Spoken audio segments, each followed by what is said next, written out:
Ladies and gentlemen, it's Thursday, 9 p.m. You're watching the Crawlspace channel. I'm Tim, here with Lance. It's the Gossip Pod. What's going on, everyone? I feel like every week it's like a wrestling announcement. It's like Mean Gene is in the ring and you're announcing Hulk Hogan and Randy Savage and Mean Gene.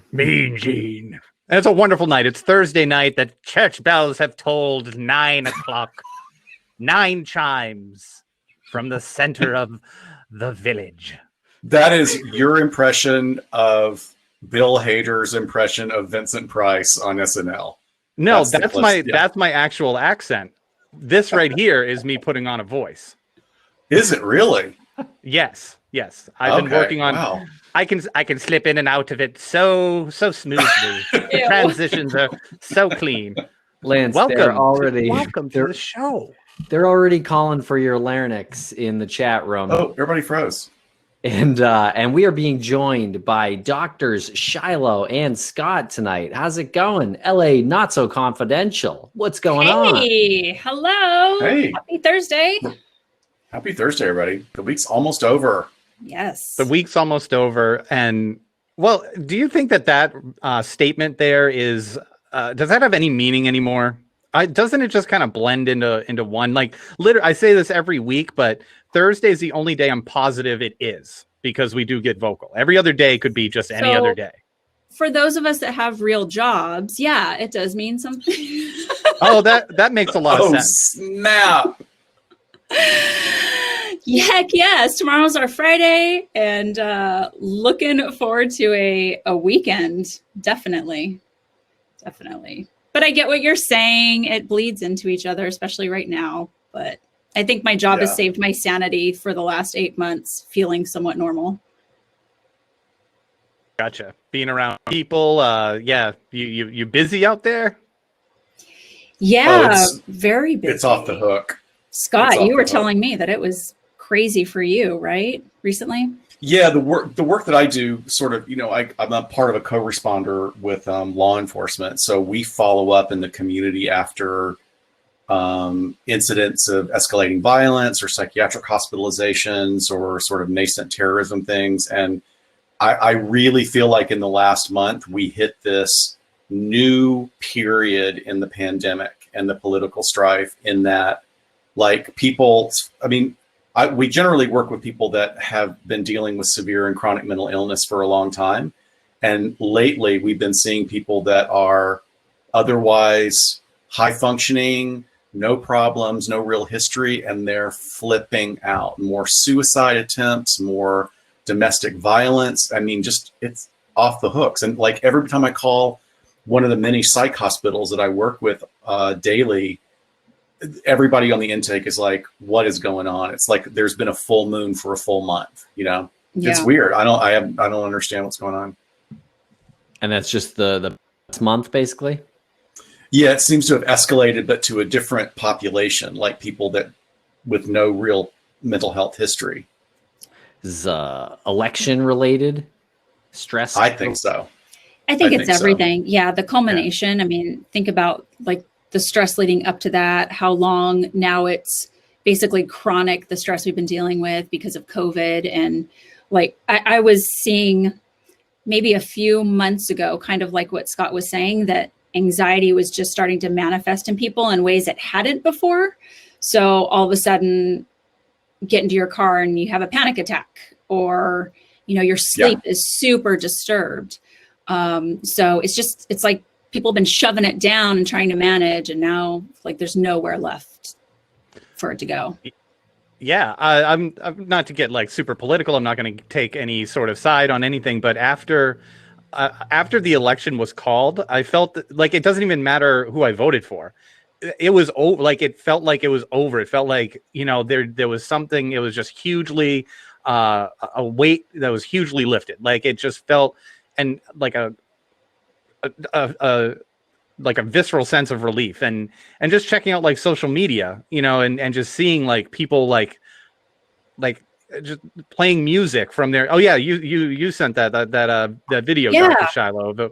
People were playing dancing in the streets Yeah. and masked and like being responsible and joyous. Just real. I mean, that was super cool. Yeah, But I one of got the things, choked up on that video you sent.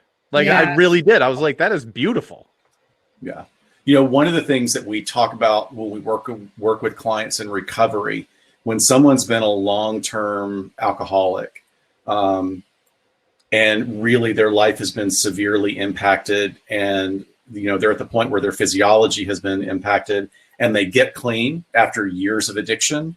There's this phenomenon that's sort of tagged the pink cloud experience, and it's like, okay, they finally they've stopped putting these massive amounts of substances in their system, and their body adjusts, and then boom, all the feel-good chemicals start flowing again, and they just feel great and great and great. But it's temporary, and then it, like, the rug gets pulled out from underneath them, and they start, like, they can have depression as a result of it. And I think that may be happening too. Like, everybody was like, "Yay, the election worked in my favor," and then 4 days later, it's like, "Ugh, we still have to deal with reality. Like, there's still a lot on the plate to have to deal with." Yeah, definitely. And even the election results were drawn out, right? So we're sitting on like pins and needles for 4 days. A lot of us glued to the television. And that's going to take a toll on people just this week or last week, I think. So, Yeah, definitely stressful times out there. Oh, look, and Jason just gave us 500 V coins. Thank you, Woohoo! Jason. And Thanks a yes, lot, Jason. we lost Alex Trebek in the meantime. Oh, hello. Hello, It's my mini-me. Dr. nice. Shiloh's daughter. Hi. But yeah, rest in peace, Alex yeah. Trebek. Like, that was a staple of our dinner time, was dinner listening to Jeopardy and I know. competing. And Sean Connery. All in Yeah. week. Sean Connery was kind of different. I mean, he's had you some know, interesting, like, he did some interesting stuff, and he was a great, sexy James Bond. But geez, that whole thing. I'm sorry, he never backed down from justifying that it was okay to slap women Right. around, and God. that's Wait, Scott, only it's when they're acting never- crazy, I mean, though, right? just a nice open palm slap, not like you'd slap a man, Scott. It's I not mean, your this first go-to. well, not like I would slap a man, which would just be a lot of flailing and screaming. That's such an interesting topic, though. Like, artists who do bad things as real people, and should we still consume and appreciate their art forms? I don't know. I love think that that's conversation something to talk about at some point. I think that's important, because, like, there are so many examples of it. Like, look at J.K. Rowling. I love that. I love everything she's written, not only the Harry Potter stuff. I think she's a gifted writer, and she's such an ally. Except for this one area that she has not evolved into yet. And, like, everybody just took sides on it so quickly. And I completely am, supportive of the trans community. But I also want to go, can we just give her a little breathing room to evolve? Like, It's the cancel all of us, culture, right? everybody deserves the room to evolve. What's that? Well, it's like the argument about cancel culture, and are we not Right. letting people acknowledge their mistakes at some point and grow? So Esther says J.K. Rowling is scum. I get it. I mean, I get it. There's, like, strong feelings, and it's frustrating for me too, because I don't understand why she can't get it. yeah. And Mimi G in the chat room just gave us 1,000 V coins. Thank you very much, Mimi G. Wow. At some Very point, we'll nice. figure out how to access the V coins that people have given us. You guys, I don't know how that works. Does anybody know how Bitcoin works? There I could know be I've $1 million bought- sitting somewhere for it. It's like Bitcoin. Yeah, exactly. I really enjoy that conversation. I know we didn't intend to talk about the cancel culture and do you listen or read artists that you were fans of before. I know we didn't intend to talk about it, but it is a really fascinating, thought-provoking conversation. Friends of mine are Woody Allen fans, and I just can't do it. Like I can't do it. that's like that. I draw the line. My bar is pretty low, but I do draw a line. Yeah. You know what? That's such a great example. That's a great example. One of his movies, and I don't love all of his movies, but Bullets Over Broadway, I thought was just genius on so many levels. And it was turned into a Broadway musical that my friend Marin Maisie was one of the stars of. And it got shut down immediately. And it was like, I'm kind of surprised that it even, but I think that's a perfect example of like, it's really hard, especially that particular example. Like he's just so gross. It's hard to enjoy his stuff now thinking of who he is. Right. Yeah. And we can say that, there's no hierarchy to types of victims or types of crimes, but I think it's human nature to say that there is. So to say, okay, Sean Connery said this thing about maybe violence against women, and then we compare that next to a sexual predator who preys on children, a la Woody Allen, Michael Jackson, and then we don't have a lot of clarity about some of these. It's not like some of these have been found to be true in a court of law.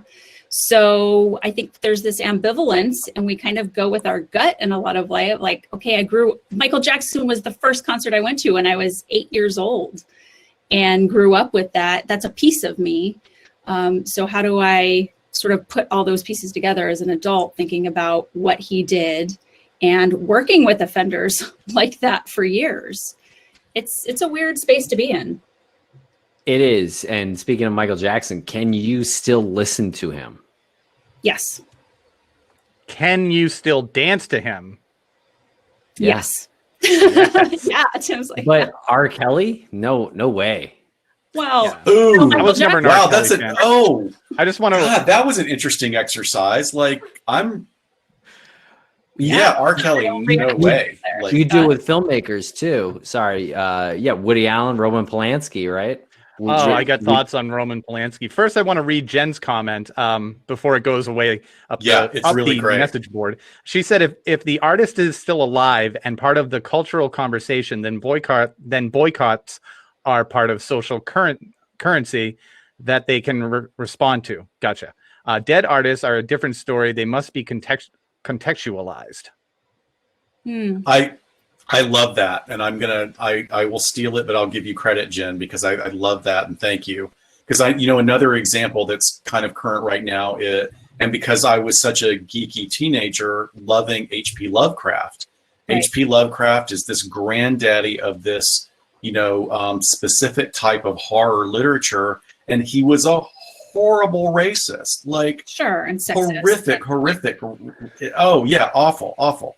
But I love that the show Lovecraft Country is kind of reclaiming it and addressing, using all of his mythos, but trying their best to address, making it a story of Jim Crow in the South and throughout the country. So that's a great kind of twist of the story I think they're doing there. Definitely. And Beck's Bass, Rebecca Sebastian from Dialogue, she asked, why can you listen to Michael Jackson and not R. Kelly?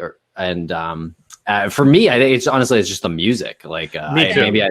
I never really liked R. Kelly's music all that much, and Michael Jackson's got so many hit songs, like pretty amazing songs from that I remember from childhood. R. Kelly, not really. Like he's got that one Space Jam song, that whatever.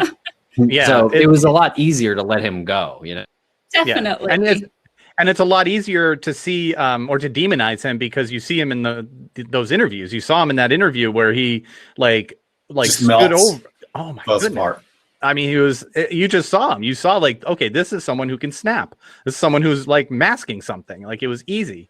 You never saw that with Michael Jackson, right? So not like that even matters because it's all repulsive, but yeah. But I think it's an interesting conversation. I mean, that's a really great point to bring up, like what triggers us versus what doesn't. And you bring up such a great point. Michael Jackson, regardless, I mean, and I I know people that have been victimized by him, because that was my generation as a performer in LA. But he was also a genius, like a freakish musical genius in the way he conceptualized music and produced music. So kind of having to marry these two things, this great talent with this horrible thing, and then looking at sort of the sequence of how he got to where he is, and knowing what we know about the family and knowing what a monster his dad was. I mean, it's just this intergenerational transmission of trauma that, it's just really hard to sit with. It's a great point about definitely him being a genius, especially being a performer at such a young age and being such an amazing performer. But also, I wonder if he gets a little bit of a pass socially, and just a little bit maybe, from what he had been through and what his dad put him through.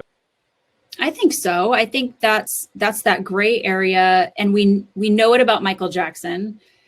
It doesn't seem like we have that same sort of backstory with someone like R. Kelly, so it's easier to write him off, and that's a more comfortable place to be. Scott and I talk about this all the time, right? You can look at the gray area, which to some people think that it's like you're making an excuse for the behavior, but when Scott and I look at it, we're really looking at how did they get there? What shaped them to the way that they are, and why they did the things they did. Even if we're just trying to learn to apply it to other individuals, to try and prevent recidivism for offenders, it's not excuse making. It's really trying to narrow down these risk factors to try to prevent incidents in the future. And I think you're right, Tim. There's this sort of beloved piece about Michael Jackson, and maybe even we explain it away. Like I tend to think, God, this guy never had a childhood. There was trauma.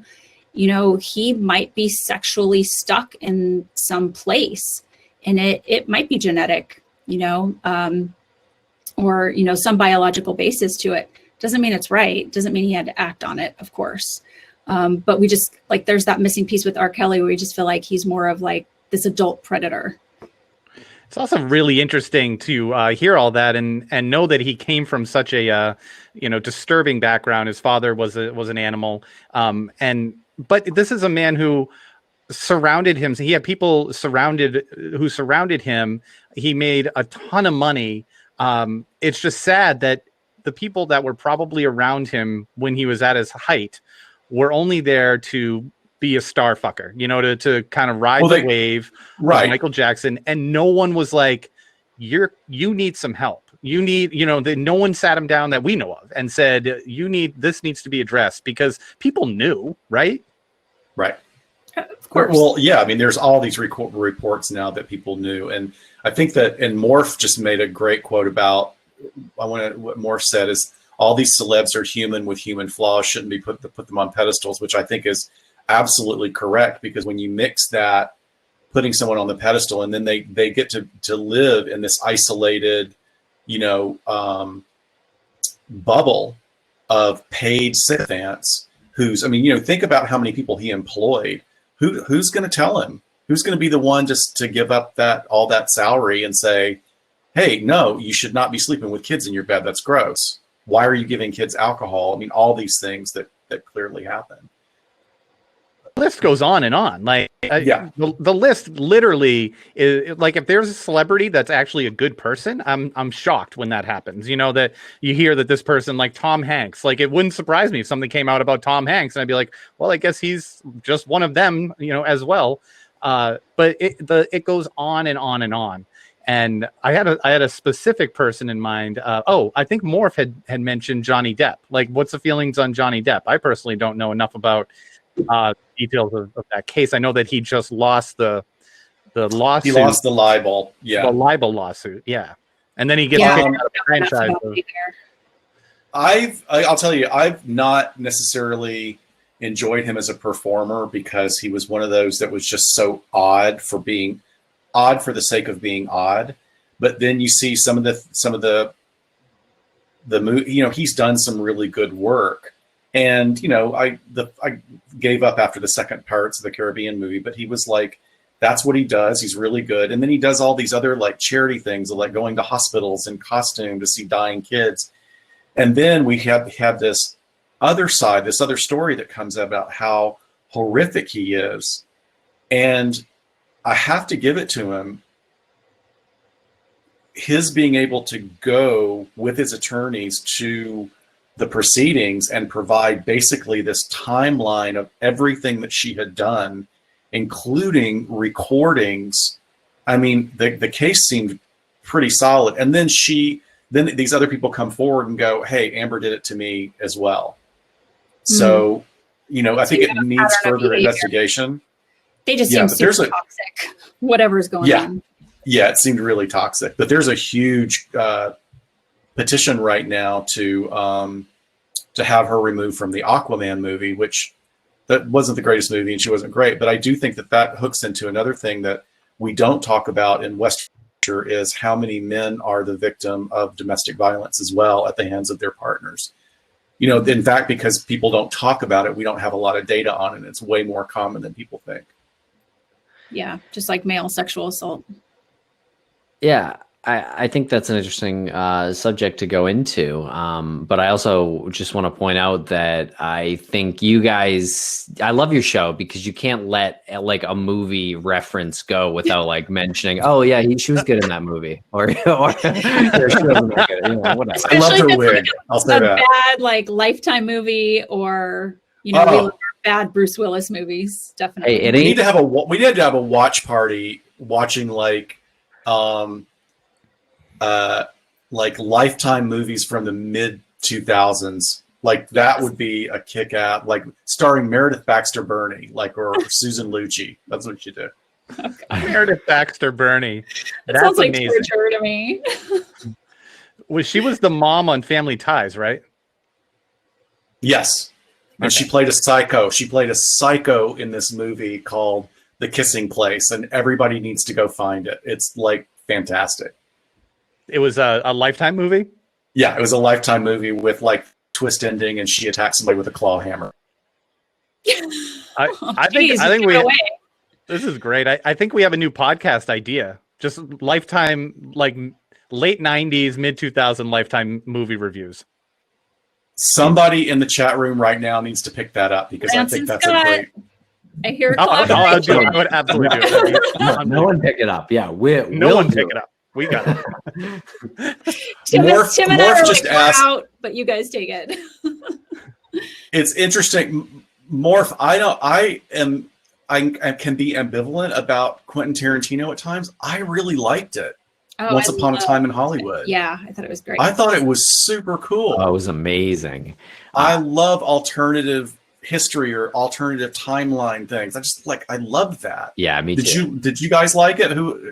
I absolutely loved it. I had to go to the theater to see it. Lance, what did you think of it? I haven't watched it yet, just to annoy Morph. Just to annoy Morph. Oh man, we call him Moif. In fairness, Moif. Moif. I think Moif is Esther. Once upon a time in Morphy Wood. In Morphy Wood. Yeah, it was great. I mean, I was telling my dad a little bit about it, and I said it's not violent till like the last 20 minutes, and then it's full on Tarantino violent. But it was done really well. So many good people in it too.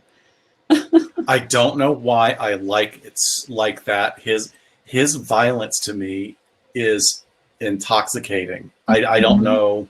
I don't necessarily enjoy it in other genres or other directors, but I don't know if it's that his is cartoonish, Jen, because it's cool as fuck. Yeah, right. I guess basically. So.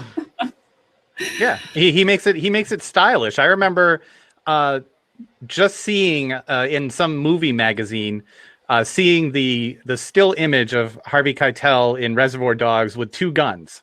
Yep. Just that when he shot through the cop car in that scene, and I didn't even read the review. I just saw that, and I had never seen a movie character holding two guns before like that. Yeah, and I was like, this is cool as fuck. This is great. Yeah, nothing more badass than that.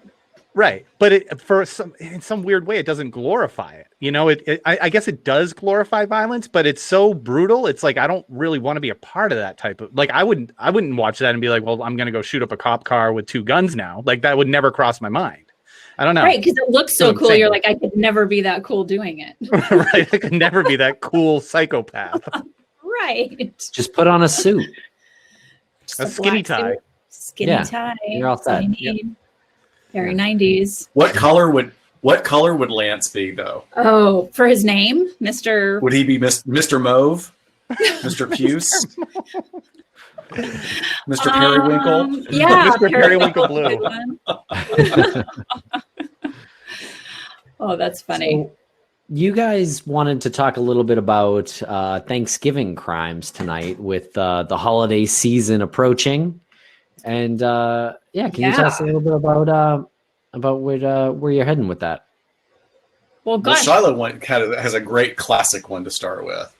I think it's timely. You know, we talked about the stress that people are under with COVID, with the election, and holidays are like always incredible stressful times. Scott and I see, an uptick in people just trying to cope around this time, and suicidality, depression, anxiety, all of those things go through the roof. We become very busy at this time of year. People really have a hard time. And that's always going to translate into some sort of culmination that might end up with a crime happening.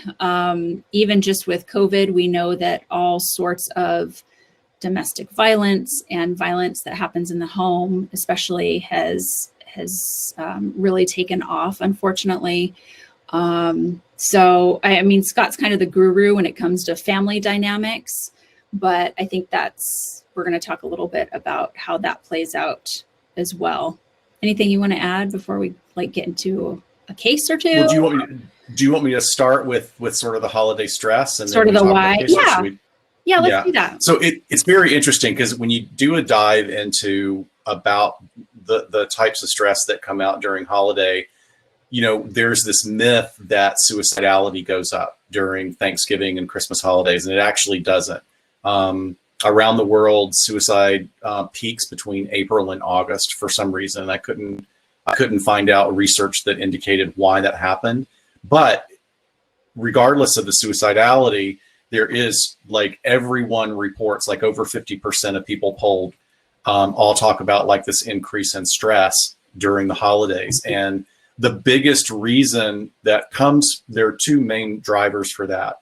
And one is that our media has been feeding us this image of what the holidays are supposed to be, and that it's this sort of Norman Rockwell type painting, or that it's supposed to be sort of like the Hallmark movies. The Hallmark movies they generate 50 to 70 movies each year about the holidays that are basically the same story over and over again, and everything, there's like a minor challenge and everything works out and everybody's nice and everybody gets along. And that's just not the reality for families. We're a very textured culture here in the West with a lot of different influences. And, when families are not necessarily as homogenous as they used to be, there's blended families, there's all different versions of families as opposed to what we used to call the nuclear family. And that can that can be an instigator for conflict. One of the things that happens is that people sometimes leave the nest because they go to college and they move away because there are opportunities away from their hometown and their family. And sometimes there are opportunities just to get away from their family for various reasons. Or say that it's not that they're not choosing to go, but they're going for an opportunity. Going away and getting outside your comfort zone changes you. And generally, for the most part, it changes you for the better, because the more experience you're exposed to, you increase your resiliency, you increase your intelligence, your EQ, your emotional IQ. But then when you go back into the old system, it can be really jarring because your parents and your siblings want to see you as the same person that you were 5 years ago, 10 years ago, 15 years ago. So and then on top of that, so we get into these situations, or you get in these sort of supposedly happy situations, and then it's like, oh, it's not turning out the way I want it to be. I'm just going to have a couple of drinks to calm me down or Right. to help me get through this. And They that, call it that forced doesn't usually work intimacy. out. Like basically, the small town holiday feel Yes. where we're all going to be a Hallmark movie, and it's people staying in other people's homes, even if it's their family. This forced proximity, I would say, and forced intimacy that you have to sit around and kind of shoot the shit. And what are you going to talk about? Especially this year, I'm sure it's going to be very interesting for people. Question. Yeah. Where you mentioned the Norman Rockwell image of what we're supposed to be like during the holidays, and where does that come from? And like, where did that start? Did that start with movies? Did that start with like Frank Capra, It's a Wonderful Life type movies? This idealistic, this is how you're supposed to be. This is how you are supposed to be patriotic and family oriented, straight. We are told what we're supposed to be. Where did it start? What's your opinion on that? Well, I think you have to start with, I don't want to get too dry, but like, remember that we originally were, before we became more of an industrialized technological society, we were agrarian.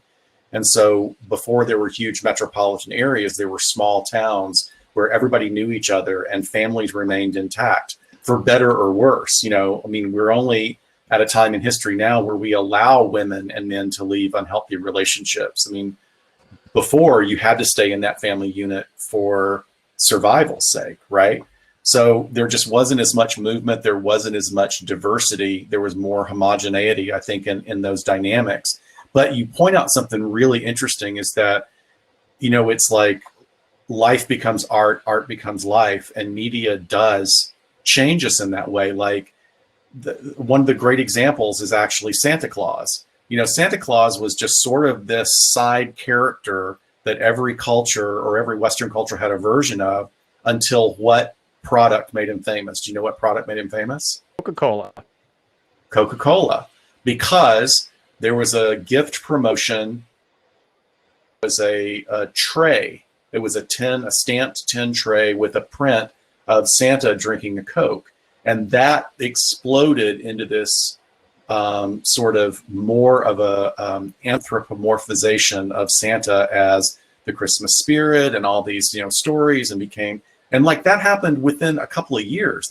We would assume that it's been with us for hundreds of years when it really hasn't. So I think that you have a really good point, is that we write and we have art and media about these family units, which then, like Shiloh was talking about, is that we're all kind of trying to live up to that. And it's disappointing because you can't.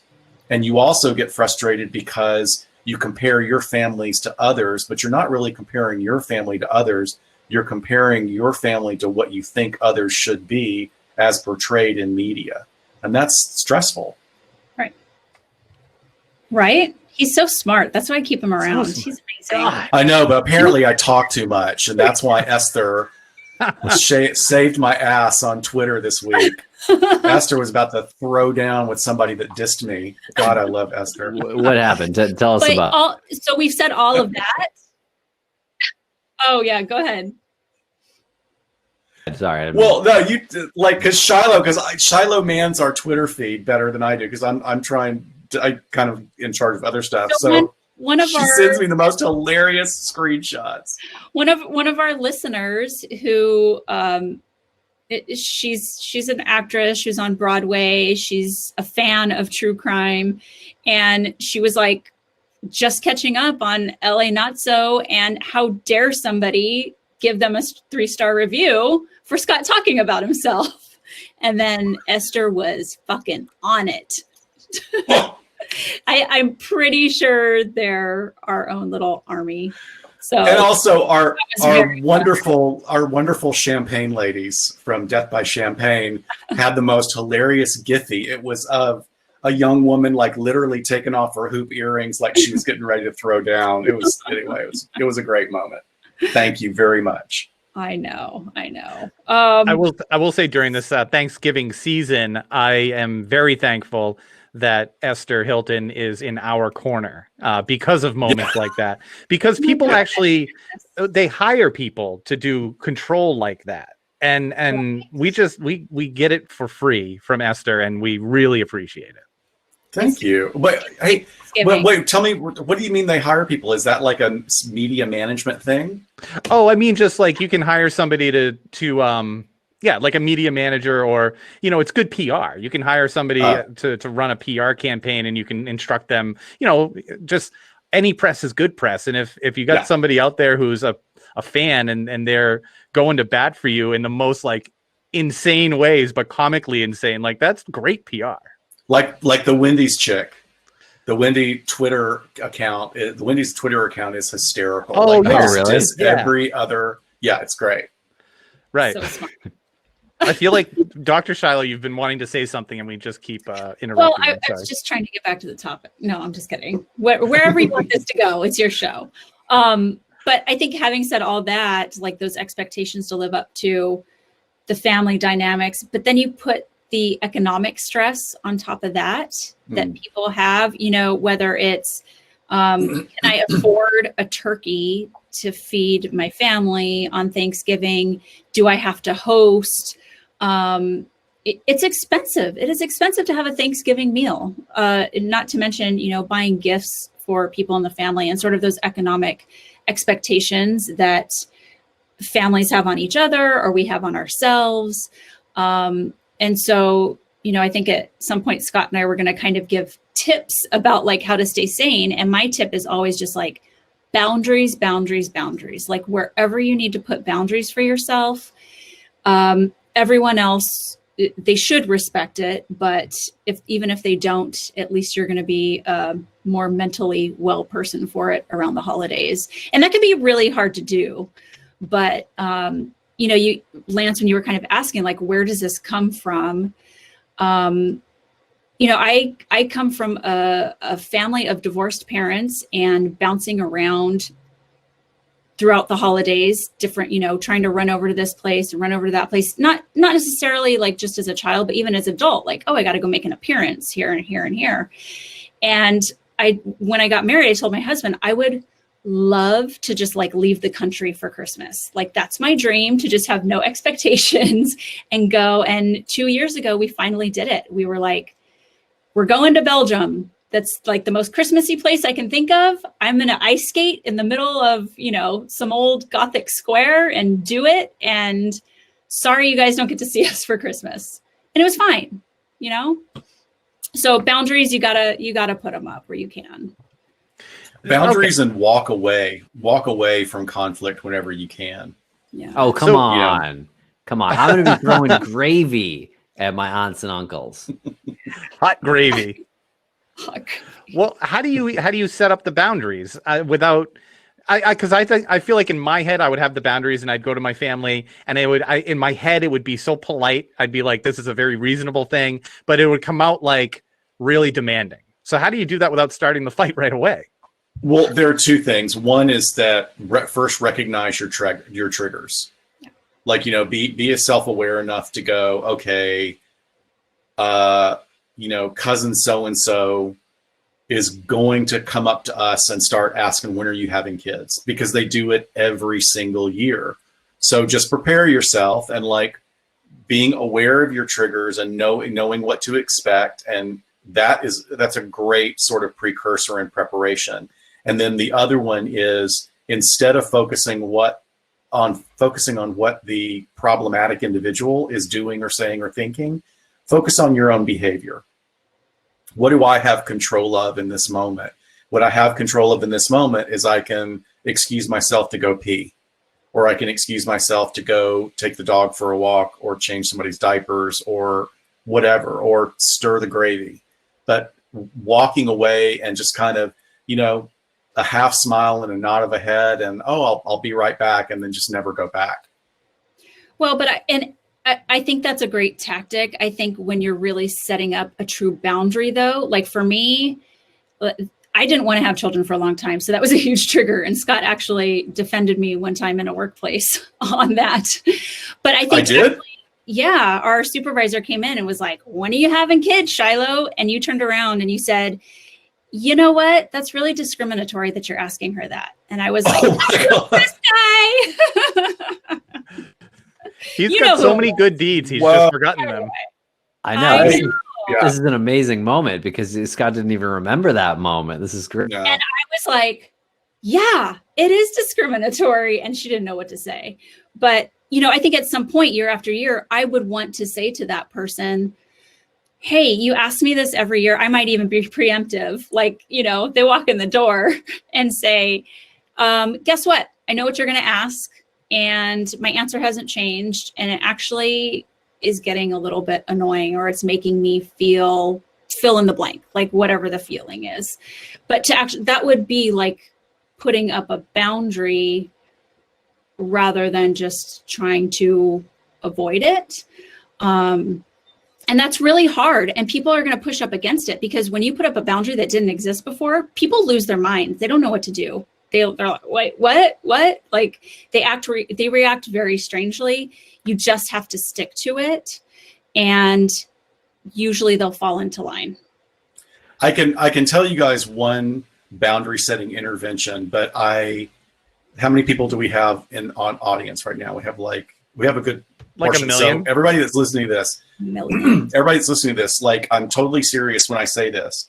And it's an incredible intervention. And sometimes it can turn into, it's a nuclear bomb. But it has worked for me a lot. And I'm just preparing, when you use it, you have to be sincere when you say this. If somebody is coming at you with, like, say it's not even somebody inquiring about something personal, like Shiloh was just saying, but they're just bombarding you with something that's political or religious or something that, like, you know, you have very different beliefs about, just very calmly say, what is it you want me to do with this information? Don't be, well, what do you want me to do with it? Because then when I come back, I want you to take it and shove it up your ass. Okay, know? can we do a little role play? Can we? Yeah. Can I try it this way? Yeah. What do you want me to do with that information? That's perfect. But you got to do your hands like this. Negative. Don't say it like Okay. that. Don't get all up in their face and make fun of them like that. So just say, what would you like me to do with that information? And then wait for the. It's definitely about the delivery, because there's something similar to that works in negotiations as well. Actually, whether it's like crisis negotiations or a business negotiation, you say, they make a request of you and you say, how do you expect me to do that? And that can come out really rude if you say it. How do you expect me to do that? You know, it's all in how you're saying it. But if you say it really sincerely, one, they won't know what to say and they'll just sort of back away, or they'll tell you what they expect. And then you can kind of start tearing that down, because it's usually going to be a ridiculous ask. There's such great books out there that focus on exactly what Shiloh's talking about, which is the choice of words. So in that situation, you could say, help me understand how I can fulfill your expectation. Help me understand how I'm supposed to make that work, because I'm really having some trouble doing it. But you know, with what am I supposed to do with that information, or what would you like me to do with this information? What you're doing is actually redirecting, because you're taking the narrative or the conversation away from the subject that they chose and into a personal interaction of, like, you're asking them, like, what is it you want me to do? Like, and now they're placed in a difficult position of like, I want you to change your opinion. Well, Yeah. Can we do a little more role play? Can I Please, answer that question now? Yeah. Okay. What would you like me to do with that information? I would like you to stop being a fucking idiot and live your life better. How Is that how they talk in Wormtown? That is. So, well, help me understand something. Help me understand how I'm being a jerk. How am I being a jerk to you?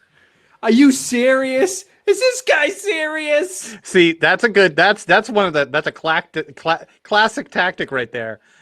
Enlist the help of other family members to make sure you're serious. Like, classic. And also, I'm channeling very Boston. Yeah. Hometown characteristic. Very good. I feel like there's one word that I would end up using that would absolutely ruin the whole thing, and that's the word exactly. I think I would end up accidentally saying, "What exactly do you want me to do with that information?" Which would completely destroy the purpose of it. It's how you say it. I think it's how you say it. And if I add the word dipshit at the end, what exactly do you want me to do with that information, you dipshit? It depends and we're on talking your... about mashed potatoes. It depends. Are you in Philadelphia? Because that would be a compliment, right? Ooh, shots fired at Jen. No, I am proud of Philadelphia because like everything that's happened in Pennsylvania I think it's just been so impressive. And somebody had this great tweet that said, the great thing about people in Philadelphia is you literally can't insult them, because it's like they take everything as a compliment or a challenge to a fight. So, it could go either way. Tim, just let us know if you need like a crisis hotline number for the Thanksgiving holiday. And look, we need to do another role play. Yeah, I'm about to do another role play, but my way to cope with this is just I'm not going anywhere. That's basically my way to cope with this year. But anyway, here's a hypothetical. Okay, you're at a holiday gathering this year, and several people there. An aunt of yours starts talking with you. Oh, masks. Oh, and it's not your favorite aunt, right? You have a favorite aunt. You have a cool aunt, obviously. This isn't that one, okay? And that's important here in this hypothetical. And she starts talking about masks. She doesn't wear masks for the virus. She doesn't even believe it's a virus. And she's definitely not going to get a vaccine. What do you do then? Why is she at your place? COVID is a great excuse to not have people over this year. I think it's going to save a lot of these issues we're talking about. Small gatherings, right? But she doesn't care. So she's just going to come over anyway. She's going to knock on the door. She's going to be there without her mask. Yeah, I think that's a particularly difficult example because, like, let's just change it to, I don't believe in Ebola. Right. She's like, I don't believe in Ebola. It's all a big hoax. But you really shouldn't be in a room with someone with Ebola, right? And same thing with this for right now until we have a better understanding of this virus and other things. Like I'm not sure that's the best environment for you to be in, and that's easy because you don't have to agree with them. Mm-hmm. You're talking about the safety of your life and your loved ones' lives and your kids' lives. So, and if that doesn't work, just Auntie. Take the gravy out of the microwave and whip it right at her Toss face. it their way. There you go. Yeah. So you guys want to hear about? Get your wife. Go ahead. Oh, I was just gonna say, do you guys want to hear about some Thanksgiving crimes? Yes. I also just want to throw out that the other part of that hypothetical was what if it was your favorite aunt? I feel like maybe kind of relating back to our earlier conversation, maybe you take it easier on the favorite aunt. Anyway, do you want to schedule a session later, Tim? Is this where we're going? I think. Hey, this isn't specific at all. You know what? I do have a quick response to it, and if it's your favorite aunt, to be able to frame it with, Susan, I love you.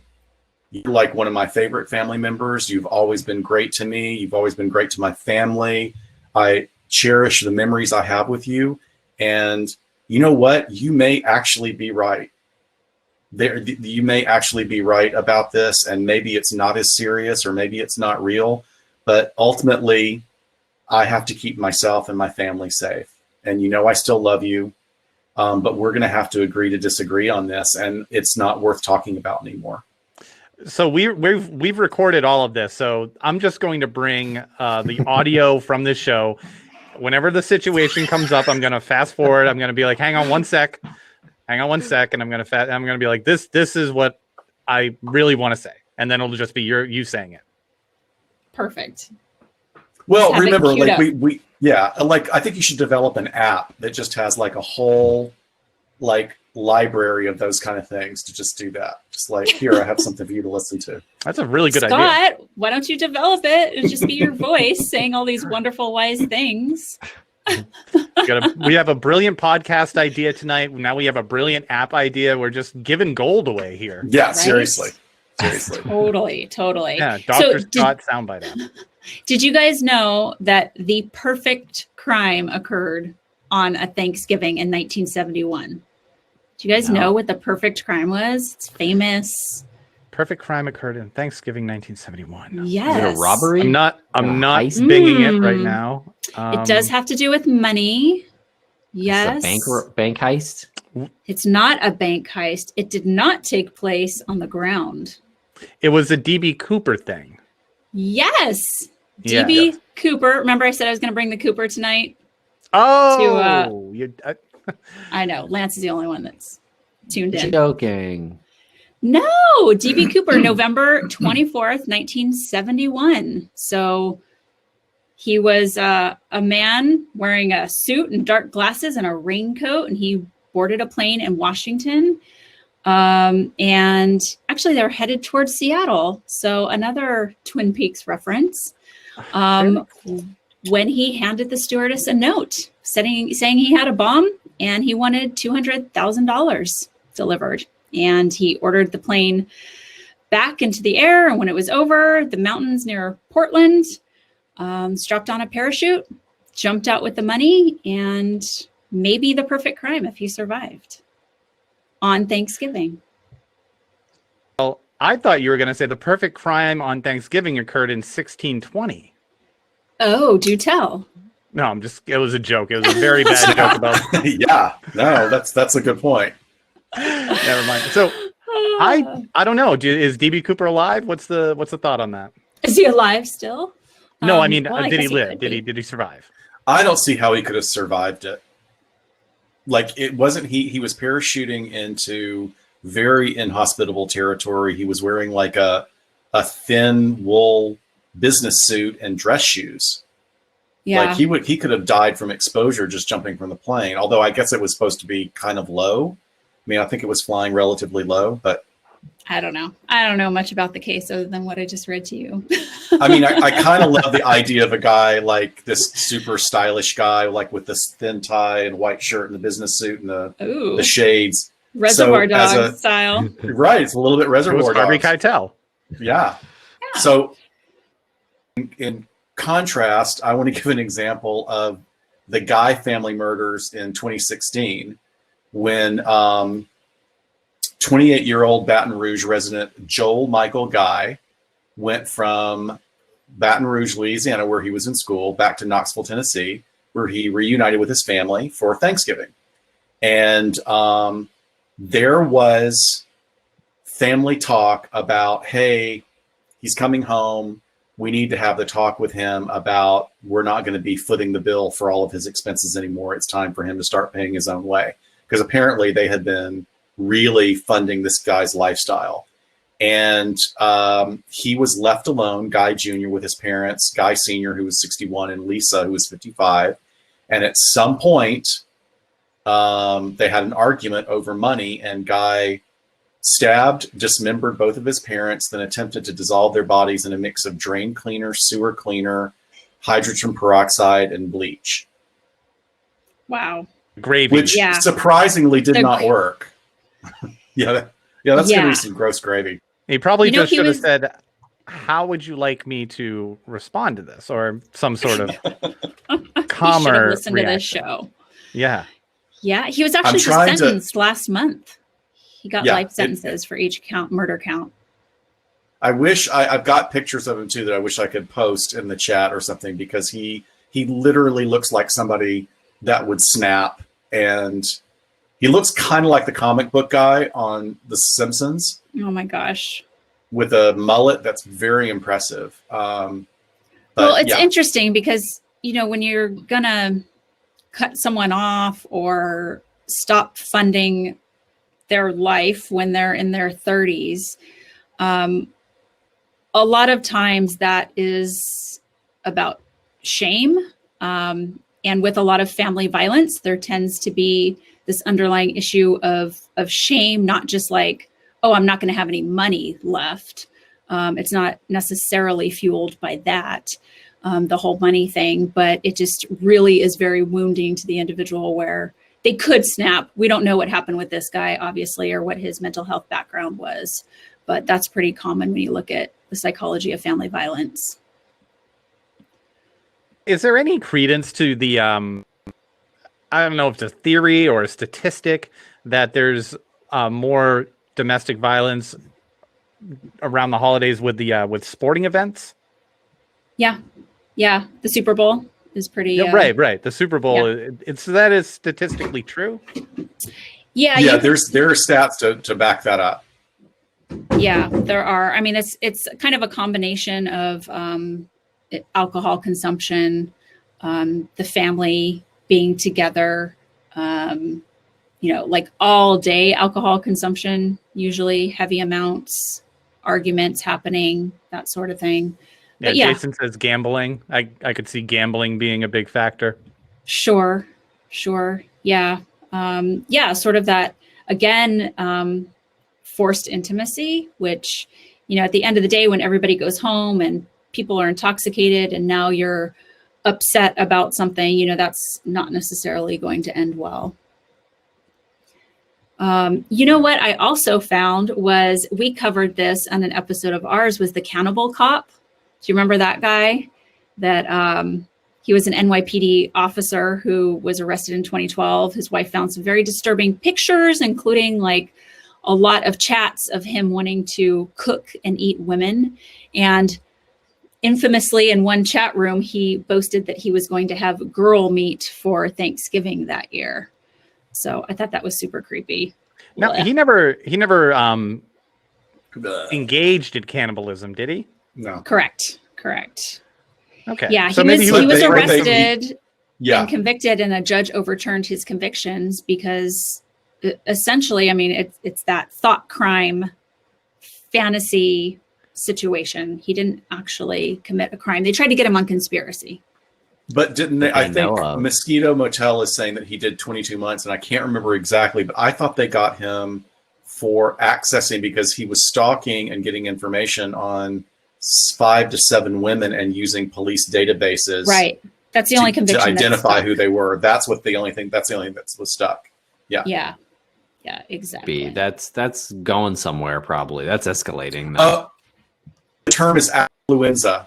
Somebody was talking about that we wrote about like rich kids. Mm-hmm. Somebody in the chat room. Yeah, affluenza was the subject that we did on, which I think has what Shiloh was talking about, that sort of the shame attached when the rug is pulled out from under people that have been really just kind of babied and entitled a lot. Yeah, definitely. Yes, it was Abby. Yeah, that was asking. Okay, so if he didn't use the police database to access this information, would he still have been incarcerated? Probably not. So like I said, they tried to get him on conspiracy basically when he and another person were either planning or fantasizing together. It's hard to prove, right? But for conspiracy, you just need more than one person planning a crime, essentially. And so that's what the judge ended up overturning, was that conviction. And then the one that stuck was using the police database for something personal, which was, that's easily provable. So it's interesting because you could say, I'm doing a research paper, or I'm writing a project, I'm writing a book, and this is just my way to research it. I mean, I wonder how far he went with that, or I wonder how far he would have gone with that had he not been caught using the database, because that's sort of the crime there. That's the ultimate question. And the excuse of doing it for research is one I heard all the time with working with child pornography offenders. That it was research for a project, or like Pete Townsend from The Who, when he got busted with child porn, he said he was researching basically the crimes that happened to him as a child, and that it was for his like autobiography. Very, very common excuse. For God's But sake. that's Like, Yeah. bullshit in Pete Townsend's case, you think? Or just in any case? I mean, because he's probably downloading. You don't look. You can don't do talk plenty about of research without getting those Yes. images. That's Yes. a totally lame excuse. Lots of Completely academic lame journals excuse. out there. It's ridiculous. Any other But common excuses that Oh yeah. That it just popped up like spam on the side of their computer somehow. Gosh, I'm trying to remember. I think I did a whole like top 10 list in our episode, Scott, of the most common excuses. That they like downloaded a zip drive of what they thought was legal pornography, and then there ended up being illegal pornography in there. There's a whole lot of it is hard to prove intent in a lot of ways, but then with computer crimes, the evidence is right there. So, ugh. yeah. And he's Yeah. a very overrated guitar player. The Who's very overrated. I mean, so yeah. that was there an you easy go. one to give up on. I thought it was. I mean, I know that we've talked about this. We had a conversation with Rebecca about this, about the Cannibal Cop being at one of the conventions, and I was not there, but I find that quite controversial. Like there's a point in what we do in this milieu, which I think is actually really valuable. There are things that we're doing with these podcasts, as our gigs or our side gigs or our hobbies. Like there's actually great work being done and education that's being provided through the ethical use of this information. And for them to promote him, I just have some really strong feelings about it. I don't think that, and also what makes it worse is that this is how he now makes his living, is he's writing novels, or he has written a novel about this subject. So Like fantasy This novels. is incredibly cringeworthy for me. Yeah, it's a very interesting topic. So much about our social justice movements are not convicting the wrong people or innocent people or people who haven't done anything to cross those lines. And when you're talking about fantasy and quote unquote thought crimes, it is scary. Like Tim's saying, like, are they escalating? Are they building up to something? But as many assessment tools as we have and the science and art of psychology, predicting human behavior is just really, really difficult to do. And it cannot be done well. And I came across that a couple of times with people who were convicted of crimes that were, maybe something obvious with a lot of evidence, like child pornography possession. But then they had some really stiff sentences because some of the content of the things that they were writing about were similar, like Cannibal Cop. And I would sit and talk with them about like how much of this is fantasy and explain this to me. And there is a whole world out there. It's almost like, who can come up with the most twisted fan fiction in a way. And there's things I think we don't understand about the dark taboo behaviors that people engage in, especially on the internet, where whether it's like a competition or sort of just very twisted mindsets that might not actually be intent to do this in real life. Some of the excuses that you hear are interesting to me. Have you ever had anybody blame their kids for it? Like my kid had the computer? Oh, yeah. Yeah, I have actually heard about that. And I think that would be extremely rare. But anecdotally, I have worked with offenders who started looking at that type of content when they were children themselves. So, especially this generation, they're online, they're finding things. If they have parents that are not as savvy about it, and at 9, 10, 11 years old, they're jumping online, looking at sexual content, and they're very savvy at the parts of the web that they can get to, it actually kind of grosses them out to see adults engaging in that behavior. And so when they see an age mate I know this isn't like our normal typical audience, some of these people. So I don't mean to be callous when I'm talking about this, just clinical. But when they see an age mate, it doesn't seem as weird or wrong, if that makes sense, or at least they're curious about it, right? So they could be starting to look at it. And the more they consume it, they continue to look at younger ages even as they age. So it's interesting. I think that would be very rare.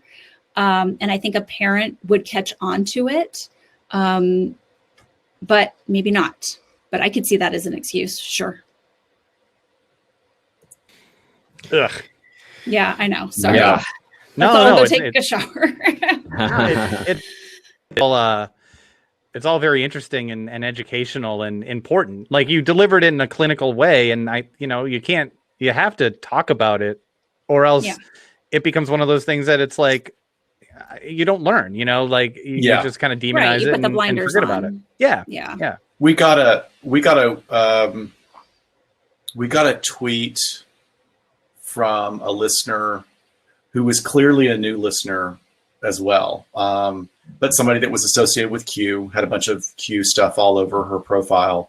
And she just ranted about, like, we do exactly, Lance, what you're saying. And Shiloh is such an expert in this area, talking about, we're not condoning any of this stuff. And we are just as triggered as the general population, but we just have a different understanding of the drives behind why it happens. And we also have a lot of information on what we can do to keep it from happening, but the world is not keeping up with us, right? The world and the laws and the regulations don't keep up with what we know about treatment. And this individual just completely misinterpreted and thought, kind of accused us of making excuses for pedophiles. And it's like, that's not what we're doing at all. But everybody needs to have a better understanding about this rather than just this knee-jerk reaction, because it is triggering for us. Not the QAnoners. They're all in. Yeah. Satanic pedophile cults. Tell you what, it's all proven. Well, look, clearly the adrenochrome is working for me really well. Oh, it is. I see anyone tweeting about QAnon, I just riles you up, huh? It really gets me very upset, actually. Yeah, grinds the old gears. You want to hear something interesting? Speaking of QAnon, no. Our cohort, a contributor on the Crawlspace network, Jared from Even the Podcast Is Afraid, did a couple of episodes on QAnon, and he texted and he was like, basically, like, you want to hear something weird? We had X amount of listeners before the QAnon episodes, and it dropped by like 25% since the QAnon episodes. And he was like, do you think this is a coincidence, or do you think that, like, there's like someone doing something? And I'm like, that's very strange. He's never seen a drop so significantly. He said it was like a cliff. Like, after those episodes, he saw like 25% listenership go down. Oh my gosh, it's one of our most downloaded episodes.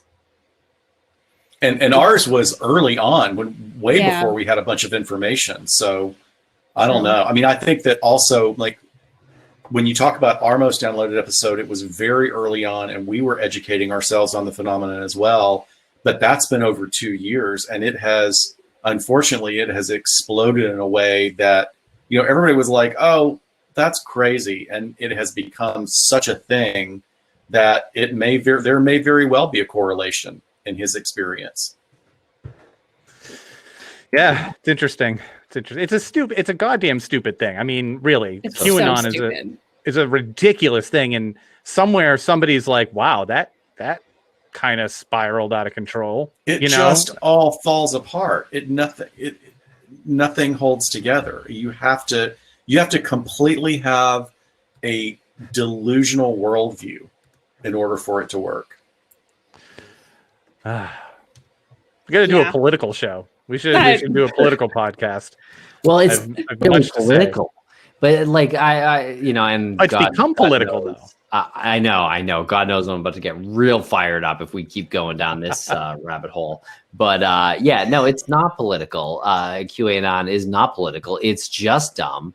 And same thing with the COVID deniers. That's not political either. I don't know how that's become political.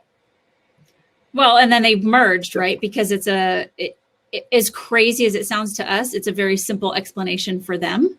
And simple explanations that ease someone's anxiety because they don't know what's going on or they can't control a worldwide virus, they're going to latch onto it. I got a question, and this is from a I think it might have been a Reddit or Twitter. Someone. This is not an original thought. Why is it that people in this country are so willing to, the same people that are so willing to pick up a gun and fight for this country when the country says you need to fight for us, won't put on a mask when the country says you need to put this on because this is an equal threat. Like this is a type of warfare. This will save your life. They won't put the mask on, but they're quicker to pick up a gun and fight. Why is that? My theory on this is that it got too hot for Shiloh. My theory on this is that the apocalypse they were preparing for was The Walking Dead. I mean, like really their view of what might possibly happen was informed by media, and it was informed by other things. Like what is that book, The Turner Diaries? That's been a big white supremacist sort of tome for years. But the idea that, the ironic thing is that we will do anything. We're going to save our families. We got our guns. We got our prepper. We got our 2 tons of dehydrated food, blah, blah, blah. But whining when they can't get a haircut. Like just going apeshit over the barber not being available for them. Like that is just such an incredible dichotomy to me. Fairness, it would be a tragedy if you couldn't get to the bar. I was going to say Dr. Scott. Yeah, because your hair is looking extra good tonight. Yeah, and we would all understand. Like we would all understand if you were out there with a sign and banging on the barber's window to get in there to get the haircut. We would understand if it was you. We'd be like, well, yes, he needs. Well, that's what I'm doing right. That's what I'm doing right now at the Vietnamese nail salon for a back wax. Like, you need to wax my back. How do you like the back wax thing? I've been really weighing this for a while. I've been considering. It feels awesome. You feel like a dolphin in your clothes. It's fantastic. Oh, I'm God. fine with the hair up here. The dolphin again. Wow. We've gone off the rails real quick. Absolutely. Wow. Feel like a dolphin. Yeah, in your clothes. Yeah, inside. And it's like, that's the cool thing. Is the secret is like, nobody's going to see my tired old back. It's not going to be, like on display, but I know you it's feel groomed great. to the max. I know it's groomed. That could be another way to, I guess, diffuse any potential tense conversations at Thanksgiving by simply saying, you know what? I feel like a dolphin in my clothes. I think a lot of people would be pretty confused by that, and it would diffuse the situation. I think we should start a social experiment for everybody that's listening to this, is that if you get into a difficult conversation, just go, have you ever had your back waxed? Yeah, I just did it, and it feels fucking awesome. I want to chirp like a dolphin right now and see what they do. See what their reaction is. Please, I want to hear people's stories about this over the holidays. They'll say, what would you like me to do with that information? Say, what exactly do you want me to do with this? Full circle. I like it. But yes, thank you so much for hanging out with us, Dr. Shiloh and Dr. Scott. This has been an amazing time. We've gone, 75 minutes, if my math is correct, 74 minutes, maybe? Very Anytime, nice. guys. It's always a pleasure. It is just always a pleasure with you guys. Absolutely. And we should connect again, not live, and discuss a topic. I don't know. It'll be fun. Yeah, let's do it. What we did tonight. Yeah. Throw something at us. We'll be on. Well, Mimi, let's do a whole male grooming episode. Let's do a male grooming episode and give like the gay versus the straight versions. You guys can give the straight version, and then Shiloh can be our moderator. Sounds great. I'm still learning about it. That was so you were so unenthusiastic at that show topic, Shiloh. What do you want me to do with that information, Scott? Callback. I love it. All very fair. Well, it's been another great night, everyone. Thank you so much to the chat room, everyone hanging out with us tonight, hearing this conversation and interacting in the chat room. Yes, I want to ask. We got to field this question.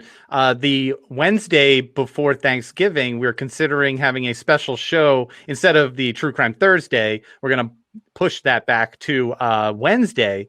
And we just wanted to put that out there to people in the message. What do you think about that?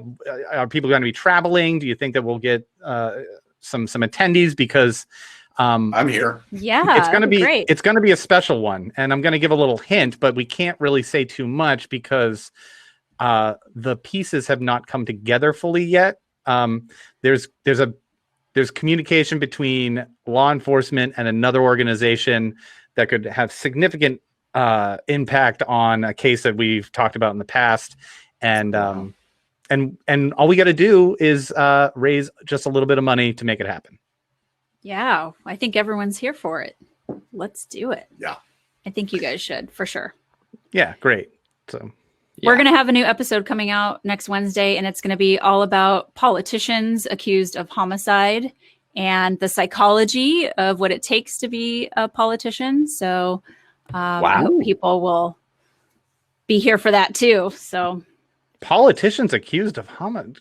Spill a little of the tea on that. Name we one. cover two cases. One is older from the 60s, Scott. If you say Ted Kennedy, we're ending this broadcast. Right Bingo. you know we're in Massachusetts. I know. We're a hop, skip, and a drive over a bridge to Chappaquiddick. That's right. We are covering make it. That's yeah. No, good. I appreciate that. That's good. Great. Yes, that will be one of the ones we're going to cover, and the other one's pretty infamous as well. So we'll let people tune in. All right. Great. That's a good topic. You guys are the best. You guys are the goddamn best. The bee's knees, Lance.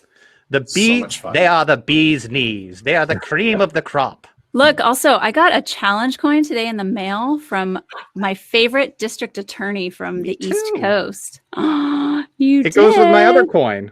Woohoo! Oh my gosh. Yes, I've got them as well. Feel great about it. Lovely coins. LA so not many so coins. Very cool. All right, everyone. Well, thank you so much. Make sure to check out LA Not So Confidential. There's a link in the chat room. I'm going to put it here again. You can check out your favorite podcatcher to listen to them on. They have a great show. And thank you so much for hanging out for another Thursday night. We appreciate it. Cheers, everyone. Happy Thursday. Have a great night. Get prepared for Thanksgiving. Stay calm. I don't know, Scott. What do you expect me to do with that information?